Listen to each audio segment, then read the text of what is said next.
On continue notre exploration de l'orienté objet et on va enfin découvrir, ou plutôt utiliser les classes.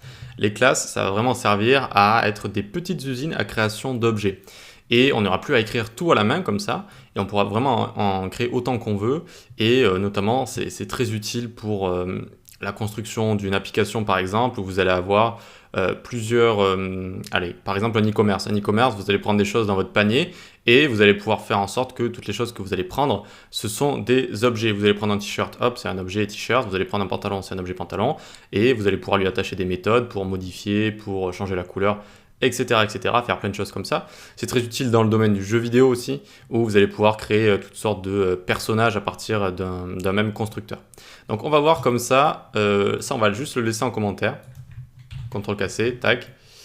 Et on va se créer notre première classe. Alors on utilise le mot-clé classe comme ça, et ensuite on donne une nom à notre classe avec la première lettre en majuscule comme ça. Const voiture, ok?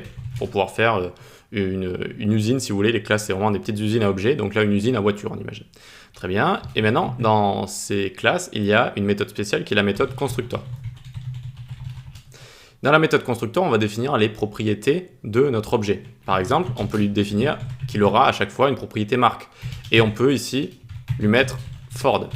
Et on peut faire également 10.année pour voir est égal 2009 par exemple, comme on avait fait juste au-dessus, d'accord? Comme il y a juste ici.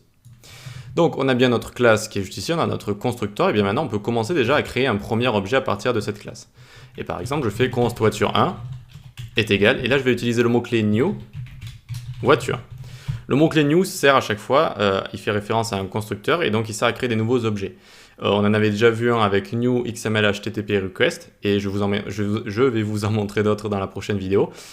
Tout simplement parce que JavaScript propose déjà de base, nativement, des constructeurs pour pouvoir construire certaines choses avec certaines propriétés et certaines méthodes. Donc ici, new voiture, très bien, mais qu'est-ce qui s'est passé au final? Eh bien regardez, on n'a plus qu'à loguer ça. Voiture 1, attention, on a bien un objet ici, on a bien un objet avec l'année 2009 et la marque Ford. On a réussi à créer un objet. Néanmoins, les propriétés ici sont statiques. Elles sont statiques et elles ne sont pas dynamiques. C'est-à-dire qu'à chaque fois que je vais créer une voiture, même si je change son nom ici, ça va tout le temps me donner exactement la même chose.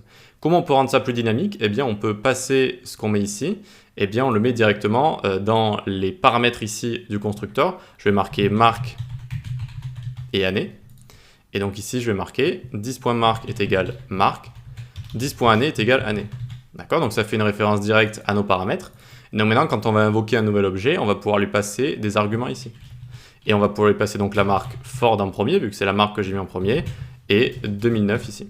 Et regardez, on a bien marque Ford 2009, mais maintenant si j'en fais deux autres, ici je fais voiture 2 ici, voiture 3.